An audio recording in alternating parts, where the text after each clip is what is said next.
माननीय गृह मंत्री श्री अमित शाह जी के निर्देशानुसार राज्यों से महत्वपूर्ण बिंदुओं पर चर्चा कर स्थिति को नियंत्रण में रखने का प्रयास जारी है। माननीय गृह मंत्री जी ने गृह मंत्रालय के अधिकारियों के साथ समीक्षा बैठक की।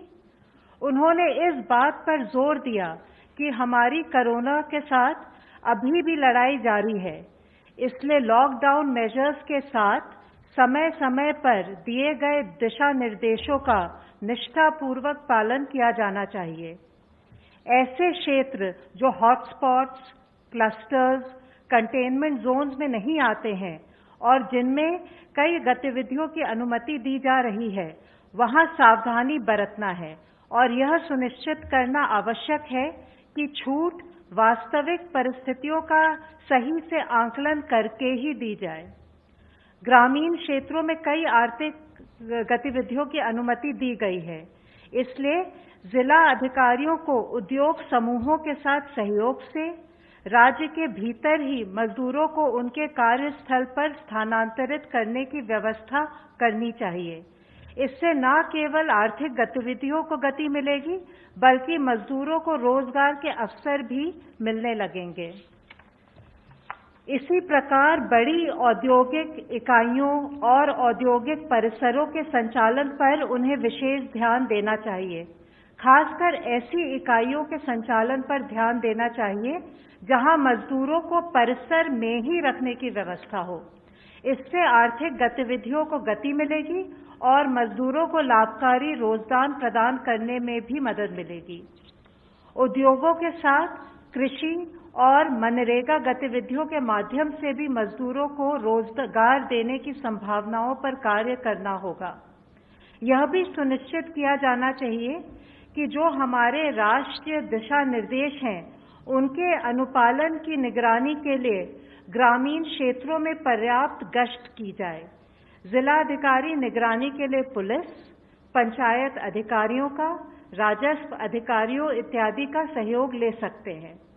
इसी प्रकार वे मजदूर जो राहत शिविरों में रह रहे हैं, उनके लिए उपलब्ध सुविधाओं का, जैसे भोजन की गुणवत्ता आदि पर अधिक ध्यान देना चाहिए। यद्यपि स्थिति चुनौतीपूर्ण है, लेकिन इस प्रकार के मुद्दों को संबोधित किया जा सकता है। राज्यों को यह भी सुनिश्चित करना जरूरी है कि अब जब मेडिकल टीमों के माध्यम से सामुदायिक परीक्षण यानी कि कम्युनिटी टेस्टिंग की जा रही है, तो मेडिकल टीमों को पर्याप्त सुरक्षा देनी चाहिए। इसी प्रकार यदि सामुदायिक परीक्षण के लिए जाने से पहले समुदाय के जिम्मेदार नेताओं को शामिल करके शांति समितियों को सक्रिय किया जाए, तो काम सुचारू रूप से किया जा सकता है। इसी प्रकार के प्रयास से कोविड-19 के परीक्षण, उपचार और अन्य संबंधित पहलुओं के बारे में जो लोगों को जागरूक बनाकर उनमें फैली भ्रांतियों को दूर करना है, उसमें हमें मदद मिलेगी। माननीय गृह मंत्री जी के निर्देशानुसार गृह मंत्रालय ने प्रवासी मजदूरों की राज्य के भीतर आवाजाही के लिए एक एसओपी आज जारी किया है, जिससे कि वो जो अनुमति प्राप्त आर्थिक गतिविधियां हैं, उसमें रोजगार के लिए सुचारू रूप से जा सके।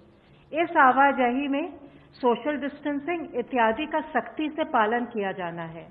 सभी राज्य सरकारों को और केंद्र शासित प्रदेशों को इस एसओपी के क्रियान्वयन के हेतु निर्देश दिए गए हैं। धन्यवाद। ICMR representative please. हमने अब तक 3,86,791 टेस्ट किए हैं, 3,86,791। उनमें से कल के दिन में 37,173 यानी 37,173 टेस्ट हुए। उन टेस्टों में से 29,287 टेस्ट, अब ये लैब की संख्या हर रोज तो बढ़ती जा रही है, 194 लैब्स ICMR नेटवर्क में हैं, उनमें हुए। 7,886 ये प्राइवेट सेक्टर में कल काफी ज्यादा टेस्टिंग में इम्प्रूवमेंट हुआ है, 82 लैब्स में हुआ है। Health ministry representative please. अब तक 2,231 people they have been cured and which takes our percentage of people who are cured is to 14.19%. कल से टोटल अब तक 1334 केसेज नए आए हैं और टोटल कंफर्म केसेस की संख्या 15,712 है। लास्ट 24 आवर्स में 27 नई डेथ रिपोर्ट हुई हैं, which takes our total death toll to 507 death so far. जैसे कि मैंने आपको कल भी बताया था, माहे इन पुडुचेरी और कोडगु इन कर्नाटका में पिछले 28 दिनों से कोई केस नहीं आया है। इसके साथ ही अगर आज का डेटा देखें तो 54 ऐसे एडिशनल डिस्ट्रिक्ट्स हैं beside the 2 above districts in 23 states and union territories जहां पिछले 14 दिनों से कोई केस नहीं आया है। इसमें 10 नए डिस्ट्रिक्ट्स इंक्लूड हुए हैं। वह डिस्ट्रिक्ट्स है गया और सारण इन बिहार, बरेली इन उत्तर प्रदेश, फतेहगढ़ साहिब रूपनगर पंजाब से, भिवानी, हिसार, फतेहाबाद हरियाणा में, कचार और लखीमपुर असम से हैं। मैं आप लोगों से फिर यही रिक्वेस्ट करना चाहूँगा कि हमारा एफर्ट होना चाहिए कि इन डिस्ट्रिक्ट्स में फर्दर केसेज न आए और वो कंटिन्यूड विजिल हमारी बनी रहे। इसके साथ ही वैक्सीन और ड्रग टेस्टिंग से संबंधित साइंस के फ्रंटियर्स पर काम करने के लिए आज एक हाई लेवल टास्क फोर्स का गठन किया गया है। इसके को चेयर मेंबर नीति आयोग और principal scientific adviser to government हैं। इसके अलावा इसमें AYUSH, ICMR, department of science and technology, biotechnology, CSIR, DRDO, director general of health services और ड्रग कंट्रोलर भी इसके मेंबर्स हैं। इस टास्क फोर्स का मुख्य उद्देश्य एकेडमिया, इंडस्ट्री और जो इंटरनेशनल एफर्ट्स हो रहे हैं उनको इनेबल करना, उनको फर्दर स्पीड अप करना है। इसके तहत डिपार्टमेंट ऑफ बायोटेक्नोलॉजी को एक सेंट्रल कोऑर्डिनेशन एजेंसी बनाया गया है वैक्सीन डेवलपमेंट के लिए, जिसका मेजर एफर्ट्स होगा to identify pathways for vaccine development, जिसके तहत फर्दर हम एफर्ट्स करेंगे कि एक डायनेमिक लिस्ट बनाई जाए नेशनल और इंटरनेशनल एफर्ट्स के लिए जो वैक्सीन डेवलपमेंट पर काम कर रहे हैं, उनकी प्रोग्रेस को मॉनिटर किया जाए और साथ में गवर्नमेंट लेवल पर रिक्वायर्ड फैसिलिटेशन प्रोवाइड किया जाए। साथ ही इस टास्क फोर्स के तहत clinical cohorts which will be focusing on long-term follow-up of people for having better understanding of disease and its management, उस पर भी काम होगा। इसके तहत फर्दर हम बायोस्पेसिमेंस भी कलेक्ट करेंगे जो कि हमारा एक बेसिस बनेंगे फर्दर ड्रग और वैक्सीन ट्रायल्स के लिए। यह हमारे जो सैंपल टेस्टिंग प्रोटोकॉल है उससे अलग एक कार्य होगा। आज मैं एक मुख्य विषय फिर आप लोगों की दृष्टि में लाना चाहूँगा। माननीय प्रधानमंत्री जी ने 14 अप्रैल को राष्ट्र के अपने संबोधन में कहा था कि 20 अप्रैल के बाद से कुछ जगहों पर सेलेक्टिव रिलैक्सेशन दिया जाएगा और उसके अकॉर्डिंग 20 अप्रैल यानी कि आज रात से नॉन कंटेनमेंट एरियाज में सेलेक्टिव रिलैक्सेशन के तहत हॉटस्पॉट्स जो डिस्ट्रिक्ट है हमारे, उसमें कंटेनमेंट एरियाज में ये रिलैक्सेशन लागू नहीं होगा। स्टेट्स, यूटीज लोकल रिक्वायरमेंट्स के अकॉर्डिंग जो गाइडलाइंस गवर्नमेंट ऑफ इंडिया ने दी हैं उससे फर्दर स्ट्रिक्ट मेजर्स भी इंपोज कर सकती हैं। कंटेनमेंट जोन्स के विषय में मैं बताना चाहूँगा कि जो हमारी हेल्थ मिनिस्ट्री गाइडलाइंस है वह कहती है कि हॉटस्पॉट्स या रेड जोन्स वो एरियाज हैं जहाँ पर या तो लार्ज नंबर में कोविड केसेस पाए गए हैं या जहाँ पर कोविड केसेस का डबलिंग रेट 4 दिन से कम है। इन हॉटस्पॉट्स में लोकल एडमिनिस्ट्रेशन डिजीज स्प्रेड को कंट्रोल करने के लिए कंटेनमेंट जोन्स और बफर जोन्स को डिलिनेट करते हैं। इन कंटेनमेंट जोन्स में कोई भी रिलैक्सेशन परमिटेड नहीं है। यहाँ पर स्ट्रिक्ट पैरामीटर कंट्रोल होगा और जिसके तहत इसेंशियल सर्विसेज के अलावा कोई और सर्विसेज अलाउ नहीं की जाएंगी। जहाँ पर भी हम साथ में सेलेक्टिव रिलैक्सेशन देंगे यानी कि इन कंटेनमेंट जोन से बाहर का एरिया, वहाँ पर भी स्टेट्स और डिस्ट्रिक्ट्स को इंश्योर करना है कि जो एग्जिस्टिंग लॉकडाउन से संबंधित मेजर्स हैं उनका स्ट्रिक्ट कंप्लायंस हो। ऑफिसेज, वर्क प्लेसेज, फैक्ट्रीज और इस्टेब्लिशमेंट हैं वहाँ पर सोशल डिस्टेंसिंग से रिलेटेड SOPs और उससे रिलेटेड प्रिपरेटरी एक्शन लिए जा चुके हों। कुछ एक्टिविटीज जो 3 मई तक देश में प्रोहिबिटेड रहेंगी, even in these relaxation areas, I would like to cite and bring to your notice. They are primarily passenger traffic movement by air, rail, road, except जहाँ पर कि वहाँ पर उनको exempt किया गया हो, educational और उससे related institutions, industrial, commercial activities और hospitality services unless and until they are specifically exempted. साथ ही cinema halls, malls, shopping complexes, entertainment parks, etc. Social, political, cultural, religious, entertainment और academic और साथ में sports gathering भी ये उस समय पर prohibited रहेंगे 3 मई तक. Religious places और places of worship और religious congregations भी हमने request की है कि वह जो हैं prohibited रहें. Taxis including autos and cycle rickshaws और cab aggregators भी prohibited category में आते हैं. हमने कुछ एक्टिविटीज़ को रिलैक्सेशन दी है और जिसका बेसिक पर्पज़ है कि एग्रीकल्चर और रिलेटेड एक्टिविटीज़ फुली फंक्शनल हों, देश की रूरल इकॉनमी फंक्शन कर सके, डेली वेज अर्नर्स और बाकी लोगों के लिए एम्प्लॉयमेंट अपॉर्चुनिटीज़ को मॉनिटर किया जा सके, हेल्थ सर्विसेज फंक्शनल रहें, supply chain of essential goods बनी रहे. हमारा एफर्ट है कि हम धीरे धीरे नॉर्मलसी को रिस्टोर करें ताकि यह इंश्योर किया जा सके कि जान भी है, जहान भी है. लेकिन हमें सतर्क रहना होगा कि हम किसी भी तरीके से इसमें फेल ना हो. कोविड-19 के कंटेनमेंट से रिलेटेड हमारे एफर्ट्स में एक दूसरा चैलेंज है कि जब हम रिस्टोर कर रहे हैं सर्विसेज को तो हमसे कोई गलती ना हो. मैं पुनः दोहराना चाहूँगा कि हम सबको मिलकर लड़ने वाली लड़ाई है. इसमें हम सब एक साथ शामिल हैं. हम सभी को रिक्वायर्ड प्रिकॉशन लेने की ज़रूरत है. इसके लिए सोशल डिस्टेंसिंग का हर तरह से पालन हो. जहाँ रिलैक्सेशन दिया गया है वहाँ 100% ये एफर्ट होना है कि वो सिचुएशन को मेंटेन रखें, केसेस को बढ़ने ना दें. आप सब लोगों की नॉलेज में है कि जो रेड जोन और कंटेनमेंट जोन का जो ये क्राइटेरिया है ये एक रोलिंग क्राइटेरिया है और अगर इन जगह पर भी केसेस आए तो उनको रेड जोन और कंटेनमेंट जोन का पार्ट बनाया जा सकता है. जो कंटेनमेंट जोन्स हैं वहाँ पर स्ट्रिक्ट लॉकडाउन मेजर जो हम इम्प्लीमेंट करेंगे उनके द्वारा हम एक्सपेक्ट करते हैं कि सबके कॉपरेशन से नॉर्मल से रिस्टोर की जा सकती है. रिलैक्सेशन एरियाज जैसे मैंने पहले भी आपको बताया है वहाँ पर भी सोशल डिस्टेंसिंग के सभी SOPs का पालन करना चाहिए. इंश्योर करना चाहिए कि हम रिक्वायर्ड SOPs को फॉलोअप करें. साथ ही एक तरफ जब हम सोशल डिस्टेंसिंग लॉकडाउन की बात कर रहे हैं, दूसरी तरफ हॉस्पिटल इंफ्रास्ट्रक्चर क्रिएशन पर भी हमारा उतना ही एफर्ट है, जिसके तहत अब देश में डेडिकेटेड हॉस्पिटल 755 बनाए जा चुके हैं. डेडिकेटेड हेल्थ केयर सेंटर 1389 बनाए जा चुके हैं, which takes to the total dedicated facilities where severe or critical patients can be treated to 2144. इसी संबंध में किए एफर्ट्स के तहत मैं आप लोगों की दृष्टि में लाना चाहूँगा कि कैसे कर्नाटका में विक्टोरिया हॉस्पिटल को एक डेडिकेटेड हॉस्पिटल के रूप में कन्वर्ट किया गया है.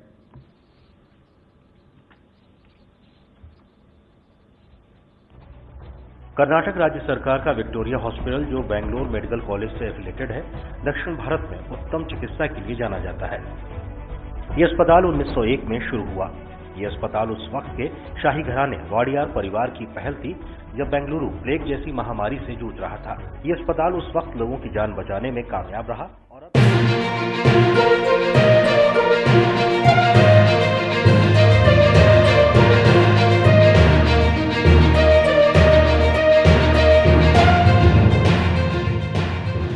सक्सेसफुल हो उसका फायदा तो सब हम लोगों को भी मिलेगा.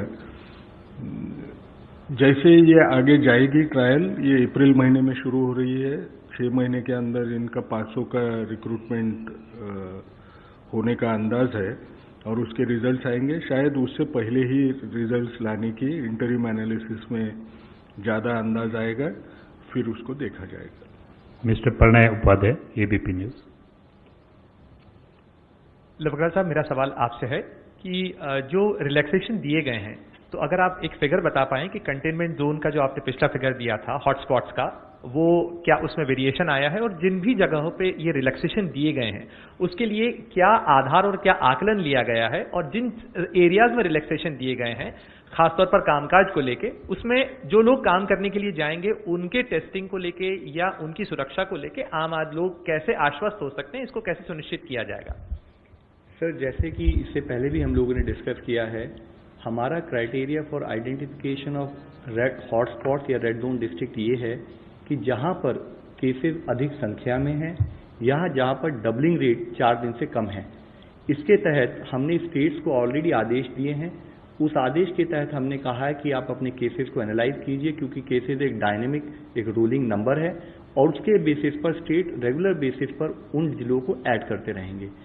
विद इन दोज डिस्ट्रिक्ट्स जो हमारे रेड जोन में आएंगे या जिसको हम हॉटस्पॉट कहेंगे, वहां पर क्लस्टर कंटेनमेंट या आउटब्रेक कंटेनमेंट प्रोसेस के तहत वह कंटेनमेंट एरिया डिफाइन करेंगे और उस कंटेनमेंट एरिया में बिना रिलैक्सेशन के इसेंशियल एक्टिविटीज, इसेंशियल कमोडिटीज और सर्विसेज के अलावा वहां पर वो सारी जो सर्विसेज हैं वो स्थगित रहेंगी।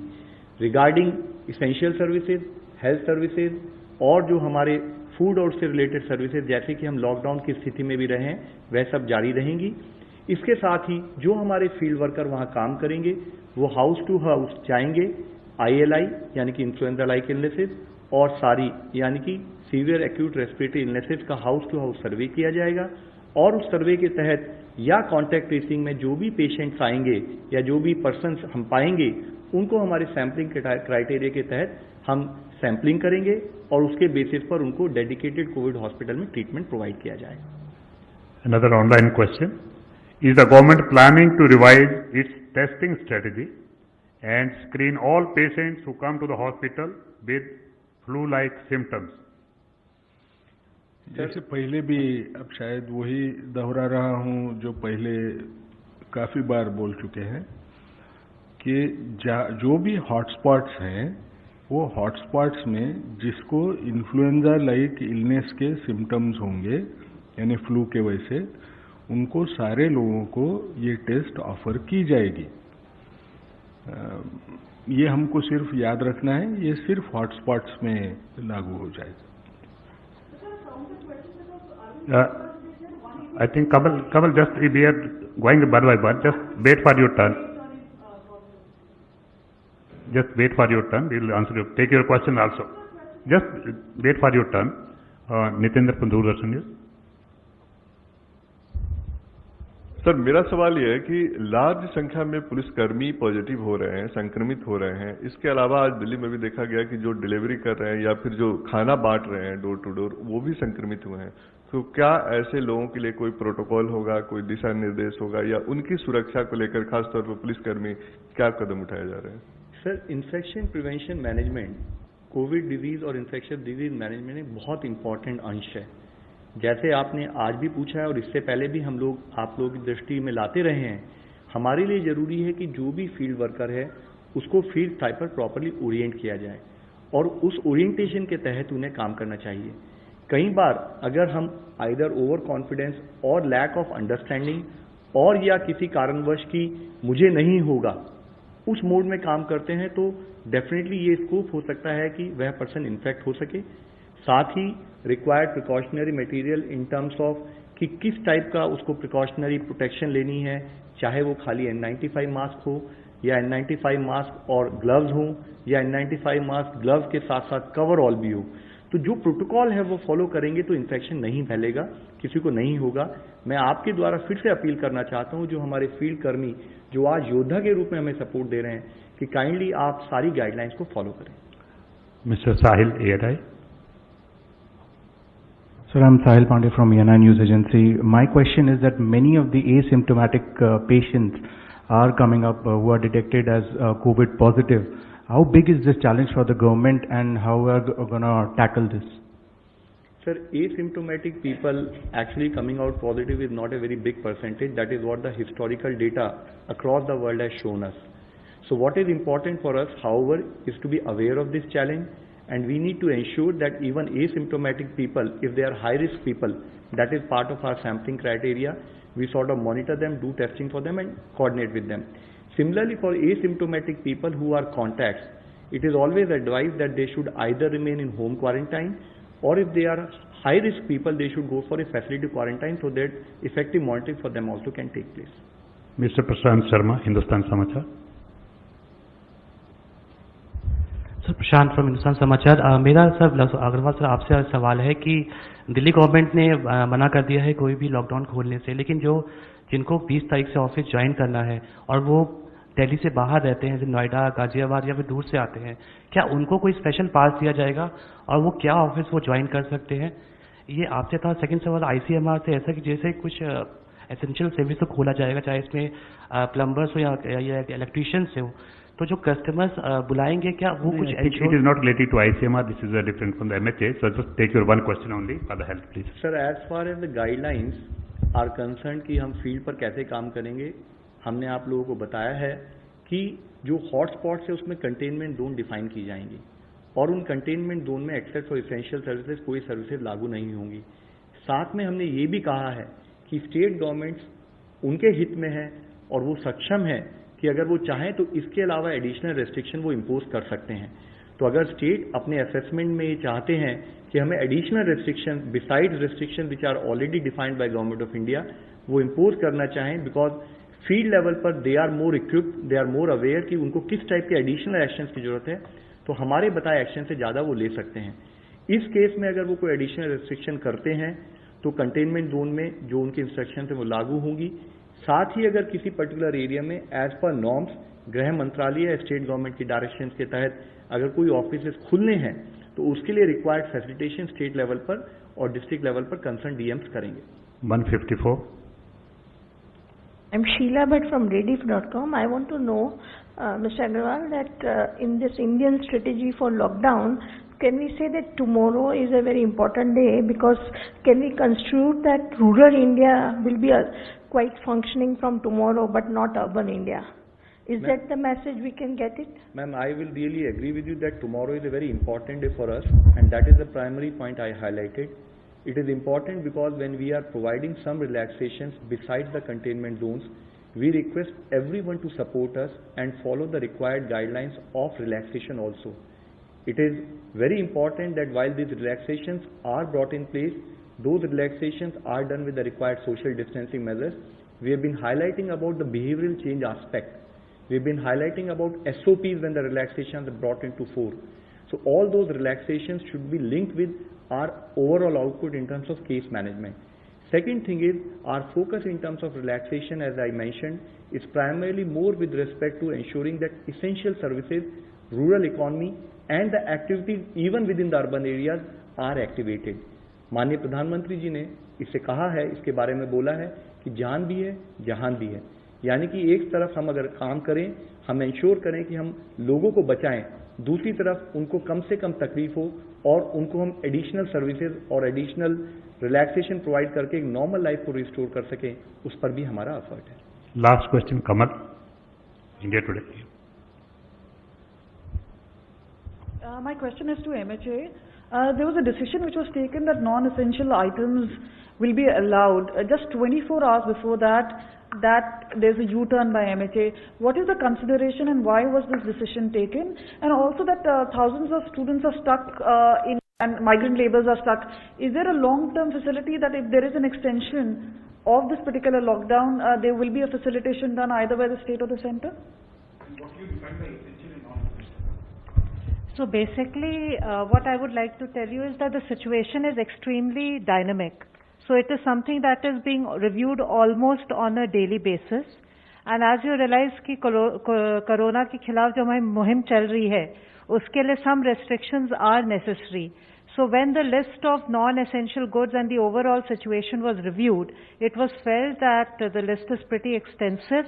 And अगर हम सारे goods और सबको permit करेंगे तो lockdown पर impact हो सकता है. And accordingly the decision was reviewed.